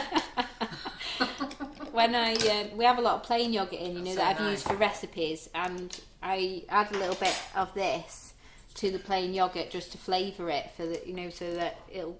Oh, I don't really like plain you yogurt. need to make that sauce. That sauce is delicious. Definitely. And Terry and I can't even double dip because it's not ours. Okay, I'm gonna so make some of my own. You just inspired me there. Love Yeah. that. That was amazing. So a heavy base pan again, so it just means it's got that extra thickness. It's evenly distributes the heat. Always better for things like this that you have to be very careful with, that you don't want to burn. I'm adding 150 grams of granulated sugar or caster sugar, and then 100 grams of your flavour choice, whichever flavour you want your caramel sauce to be. So I'm just going to stir those two sugars together just so that they're already balanced out against each other.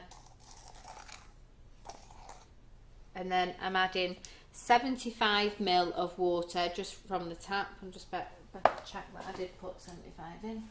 Yep, so that goes in the pan first, and then we're going to add in both of our sugars on top of that. I'm talking about what they want for Christmas.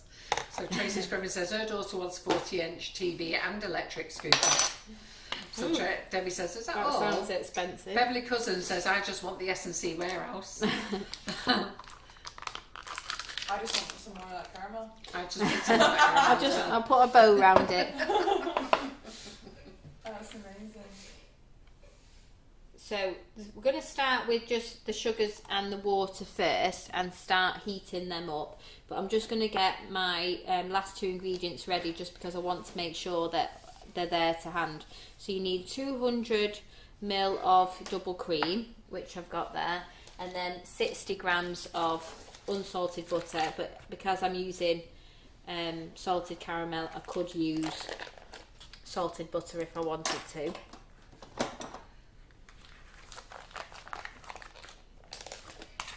So let's get 60 grams of this. 61, that'll do me. So I've got them ready to add to my caramel when I need it. So the first part of heating this, we're just going to put it on a low heat. Yeah, turn it on. I was thinking, I'm looking at on and off Yeah. and function, and I was like, do I press the function Turn it on, first then or you the press on you off? up and down. I think I'm more comfortable with this W, whatever that is. Yeah.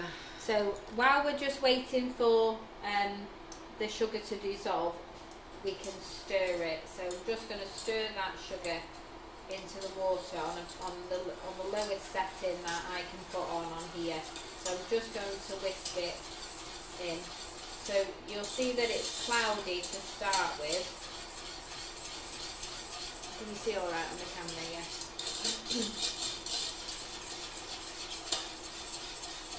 So I just want to make sure that everything's dissolved first, because this is at the only point that I can actually touch and stir what we're doing. So I need to make sure that everything is dissolved before I turn up the heat. So Paula Riley says, well, that's my ordering and I don't need any excuses because I've treated myself. Good girl. Yeah. This is why I say to my husband, treat myself, so what, he just assumes that everything's been paid for by him. It hasn't. M Sharp wants to know, are we going to do bigger sizes of the Wonder Dust? We plan to bring out bigger sizes of the Wonder Dust next year. Also, some of them in a pump spray. But you're probably going to have to wait. We don't plan on ordering them until about February, I don't think. So I think it'll be March before we get them. But they'll come in, not all of them, some of them are going to come in pump sprays. It's definitely the Magical Moon Dust will be in a pump spray. Definitely that. So I've just turned the heat up now to a medium setting.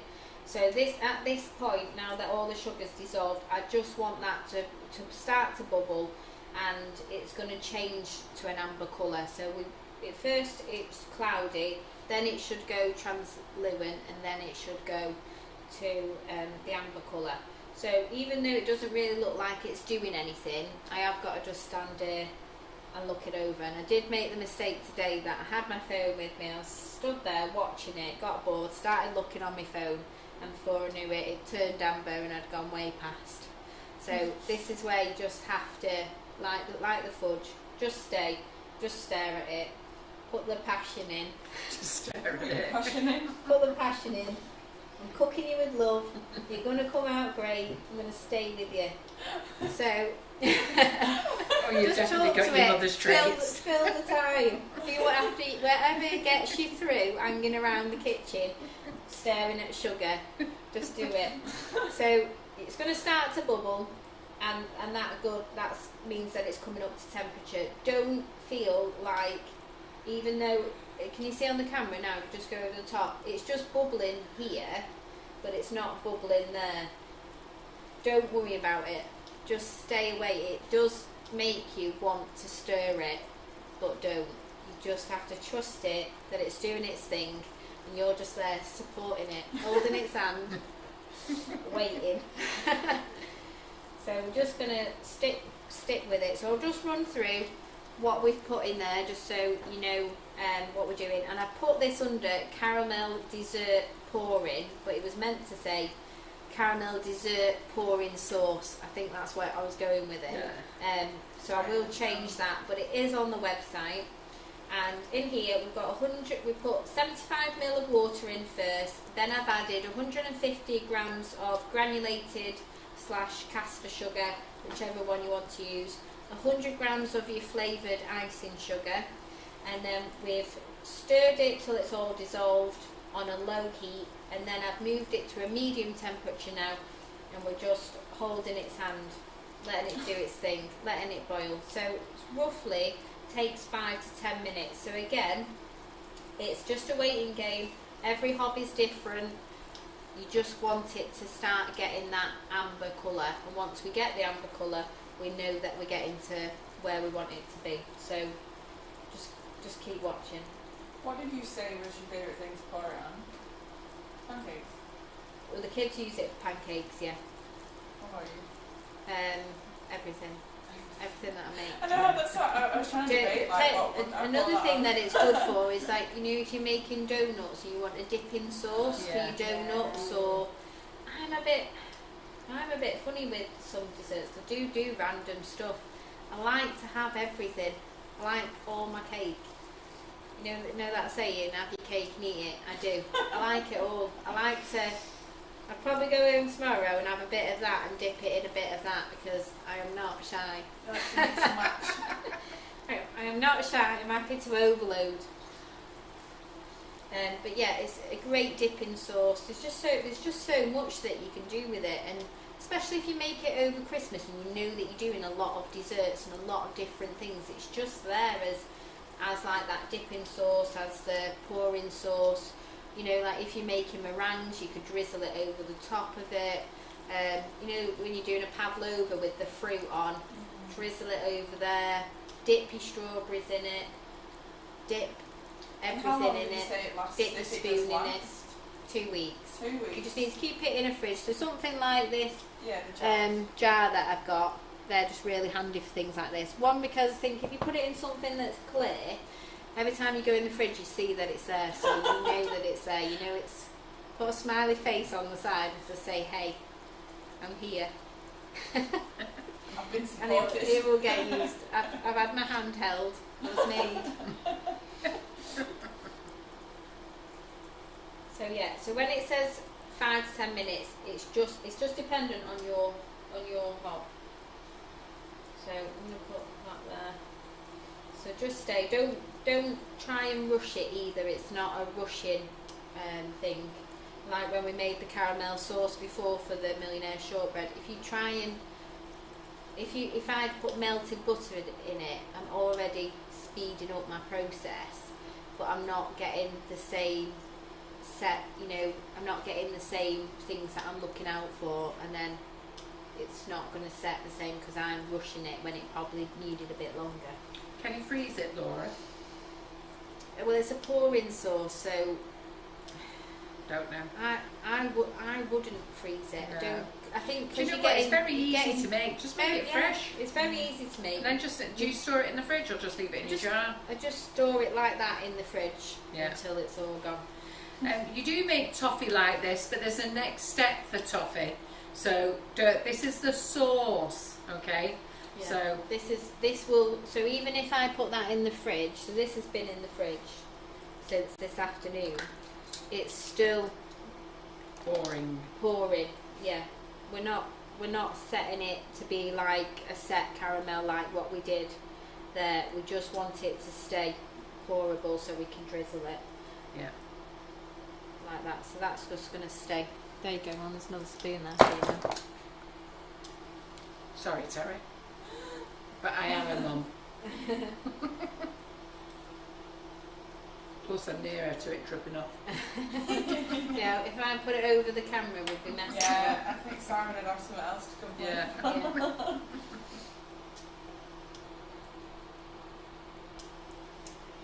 So, yeah. Terry will we'll have just to get a wait. clean spoon afterwards and Yeah. dip in. I thought you were this. Unless you go and get a spoon while you're watching. So I can start to see now that it's starting to go a little bit of a yellowy tinge in the pan there. I think you can see it just a little bit. Slightly at the But edge. again, it always... I agree with Breeder. Can you see it? Be gorgeous over ice cream. That's what I said. Oh, do you say ice cream? Yes, I said Sorry. ice cream. Didn't know Ice that bit. cream, your tray bakes, Yeah. your dipping sauce, your pancakes. Yeah. I don't know. I thought of something else. I have to say I have that put a that few apple, ideas. Oh, your apple pie. You Yeah. know when you're you making see, apple I would pie. never have thought of the apple crumble, Laura. That is fantastic. Seriously, ladies, if you've got apple crumble in your cupboard, Make give it a go because Yeah. it is nice. And Laura did say to me on Sunday when we were out for lunch, You've got and to she try said, it. "Mum, you've got to try it." Yeah. And I have to say, it's very So if nice. I'm just going to tip the pan there, just to see. Can you see that it's starting to go yellow if I do it there? So we're getting close to where we want it to be. So I don't like to push my caramel too far because I worry about burning it.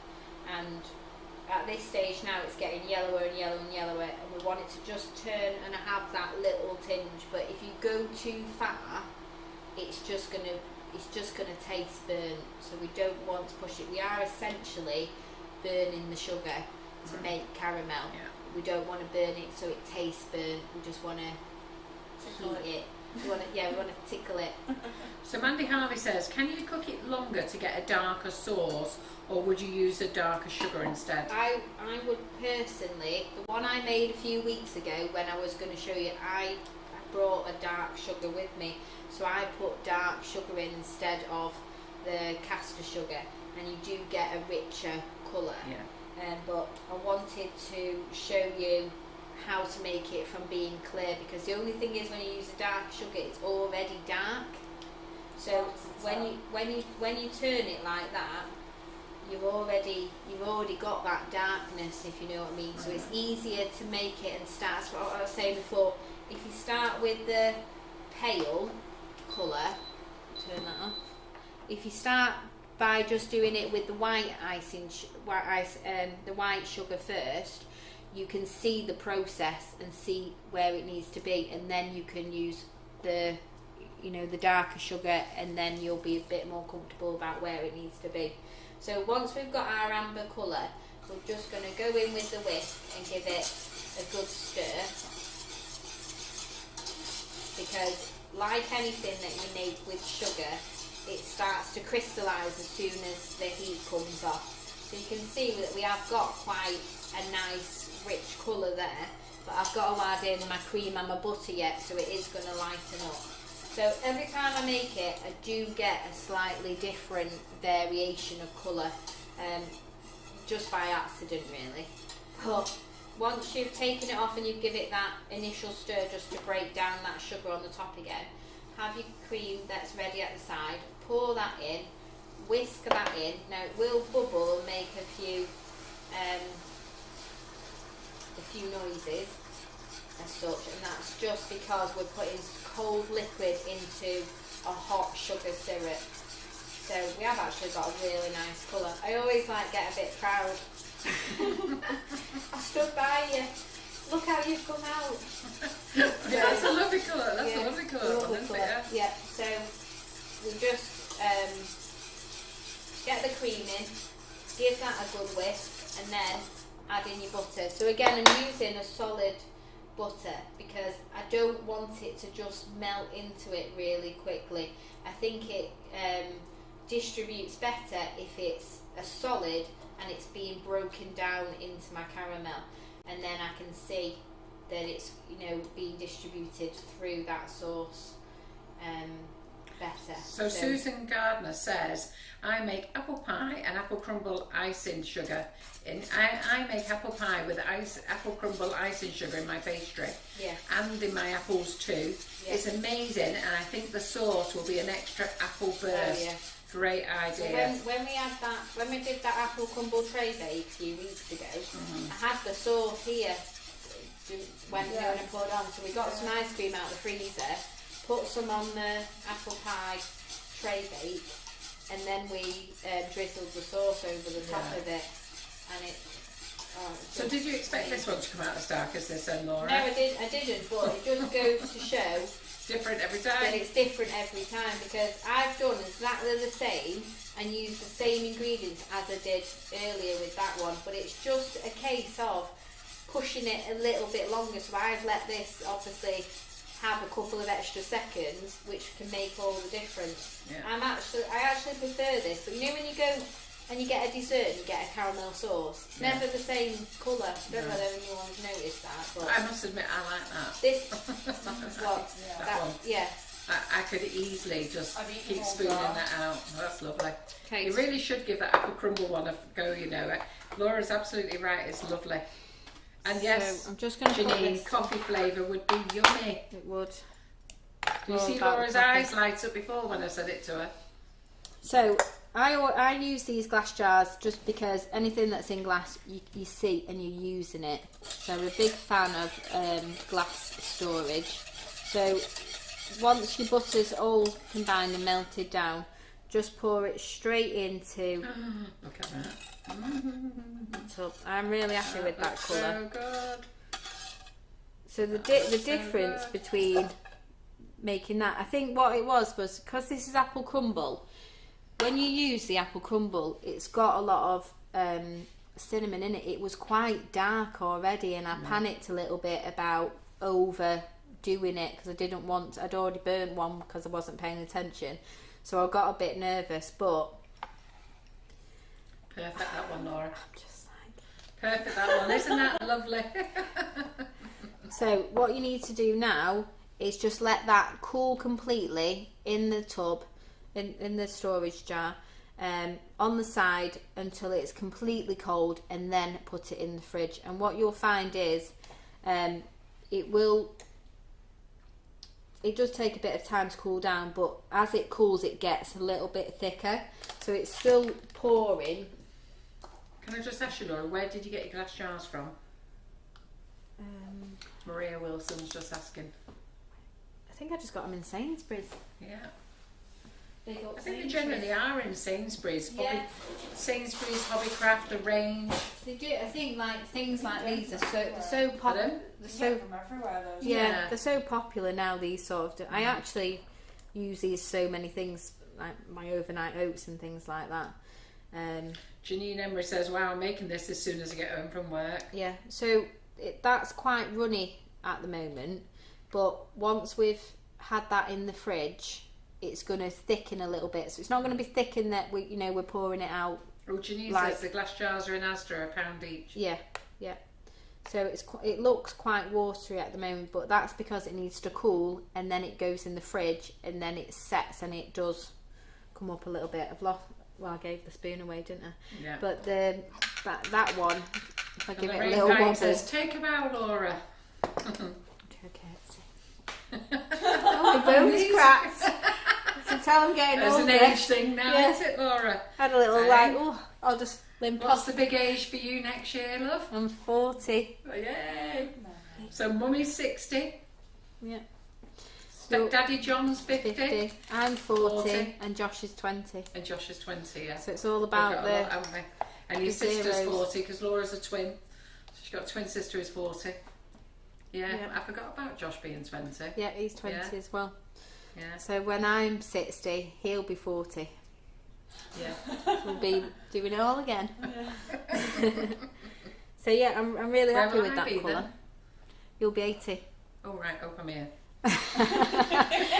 Where will I be We'll then? come and do a live, and my mum's 80 and I'm 60 and Josh is 40, and Harrison will be like, what? He'll 20 be years, 25. Be 25. Oh, 25. Being 25. Harrison being 25. Yeah. He'll be whizzing around doing all this. He would have seen me do that much. So yeah, I've done That's great. everything, Well haven't done, I? Laura. Like, Fantastic. Do you want to get it all to Getting the front, carried show away. everybody? Yes. Well, well done, Laura. Yeah, it's a big year, Breeder, for all of us next year. it's funny how it's worked Yeah, out. and we're isn't going to it? celebrate Wesley's 40th as well. He's 42 now, but his 40th, he's the 2nd of April. We went into lockdown, I think, was it the 26th of March, was it? And then, Yeah, and because then we his planned 40th. a meal out and we never got to it. Right, can you see everything? There you sort go, of ladies. together? So what do you think? It's there absolutely you go, that's brilliant. So, absolutely brilliant. And we're not going yet because we've got to do the draw as well. Yes, we so, have. Laura's Millionaire Shortbread Biscuit is on the recipe website. So, go to the Sugar and Crumbs website, press recipes at the top, or just search on Google Sugar and Crumbs recipes. Go to the back of your icing sugar bag, whipping it up bag, and it's there. Okay, I'm modelling so it's all there, this. absolutely. Okay. But the recipe website is sugarandcrumbsmixingitup.co.uk or .com. Both of them work.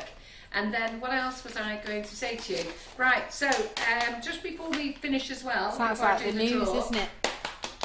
before we do the draw, I'm going to get Laura to quickly show you our carrot cake, and it was yummy. So I posted some pictures up. So I made this afternoon, if you missed this afternoon's live, we did the easy Christmas cake. I put it together again because we've got loads to make next week. Anybody who's watching next week, Oh, it next smells so Thursday, I am going to be making a Christmas pudding Christmas cake. So if you are shopping, get one of the drippy cutters. So there's a cutter on the website called a drippy cutter, because believe me, when I've made my Christmas pudding next week, you'll wish you'll have bought it.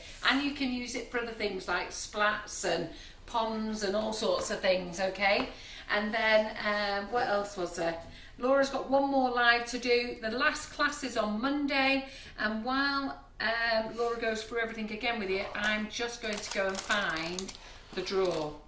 So, so John said if my gingerbread house stayed up, he would give 2 £25 vouchers. And it stayed up for the live, and then as soon as the cameras went down, it collapsed. And anyway, I popped it straight in the bin really, but I should have taken a picture of it because it would have been funny, but I only thought about it after I popped it straight in the bin. So let me find the post. And then we weren't getting it out the bin. Pardon? We weren't getting it out the bin. No, we won't get out of the bin. So I think part of the reason it collapsed was one, because the gingerbread was too old, it was too soft really, and then the other thing is I did sort of sit the rooftops on the side of the house. So let me find the competition. And then don't forget you've got the clearance sale, so pop over to the clearance cupboard for your Black Friday sale, and now that sale will stay on till next week, until we get rid of most of that stuff in there. And then, but the icing sugar is on sale only until midnight tomorrow. Let me find the post, I think I'm nearly there. Right, so the post was posted 3 days ago. Gingerbread House, who wants to win a £25 voucher? We have 2 to give away on Thursday's Facebook Live with Laura in the kitchen. John said if the house stays up, he will give 2 times 25 vouchers. Unfortunately, it didn't stay up in the end, so I had to bin it. However, we do think, due to how old the cookies were, and I did make them last Thursday, they were just too soft. We're still giving the vouchers away because it did stay up during the FB Live and while I decorated it. And I was so pleased with my decorating, it was great. Anyhow, we have 106 comments in there, so I am just going to load them up. Get my fingers ready. Yeah, and Laura's going to get her fingers ready. Right, let me just push this out of the way a minute. Send positive vibes to my fingers. It could be you. Yeah, so you have 7 days to claim, ladies, and what you do if you do win tonight, you send a message through to the office, which is info.sugarandcrumbs@iCloud. No, wait a minute, info.sugarandcrumbs@icloud.com. It is on the screen. It is on the back of your sugar and crumbs bags. So let me just give it a bit of a whiz. What did I say? .com. That's because I don't want them to win it, really. No, you said I don't. Oh, don't, did I? You said info@sugarandcrumbs@don't.com. At iCloud. Oh, I'm tired. Right, whenever you're ready, Laura. Okay. Ooh, who's that there? Pamela Poundset, and she just said she was skint. She'll be well chuffed. Congratulations, Pamela. Now you can tell your husband you've won a genuine prize, Pamela. So Pamela said, all the lives are entertaining, inspiring and educational. The part that stuck out for me was Carol in very high spirit, so much so that we were getting all kinds of tunes. We weren't doing that again tonight. The thing I love about watching the lives is that no matter what it is you're doing on the day, I still enjoy it, especially when Carol is winging it. Oh, thank you. So Pamela is watching, so I know Pamela will be really chuffed because she only said about 5 minutes ago she's skint. So, Well, so that was good. Well, so if you get picked again, Pamela, you only get one voucher. We have to give it to somebody else. But anyhow, congratulations. She'll be jumping for joy.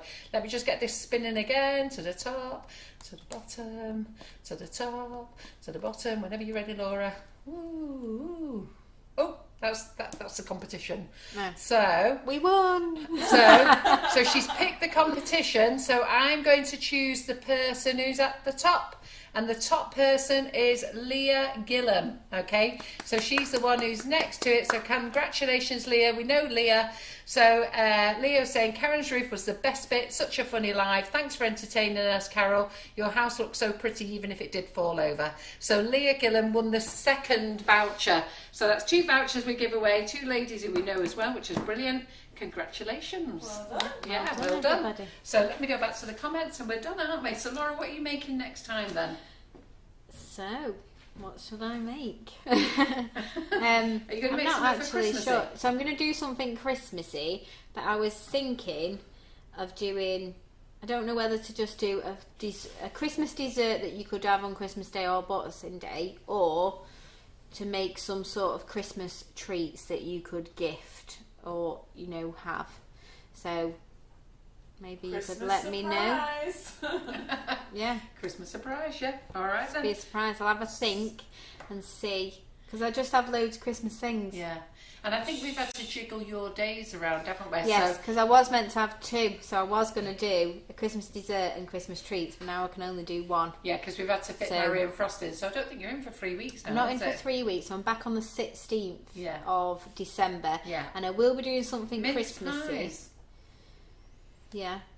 I did, remember last year I did those mince pie trees. Do you remember? Oh yeah. Like puff pastry trees. Yeah. And another one that I normally always make at Christmas is the roulade. Yeah. But I wanted to do something different. I want to think of something different that I know that you'll enjoy, but also chocolate that log. you are going to make. Yes, something that you're going to make. Yeah. I don't want to overcomplicate. I want you to give you my nice, easy to follow recipes. Oh, you're just like your mother, you are, Laura. You can just go. It's easy. Yeah. I think when we print our recipe book, I think we should call it easy. Easy. We'll be on the front going easy. Or I'll have a cloche and I'll be like, absolutely. Right, thank you everybody. Great live. Thanks, Laura. Yep. We finished 10 minutes early and we've done the prizes as well. We're not doing duffins again. Done them loads of times. Karen's done them. We're duffined out. So, Terry, thank you very much for joining us. Thank you, everyone. And thank you, everybody else, for joining us. And make sure you have a go at the carrot cake as well. Not only have a go at this, have a go at the carrot cake. It is really very easy and super luscious. Really very nice. So have a good night, everyone, and well done, winners. All right. Yep. Bye. Thank you. Bye.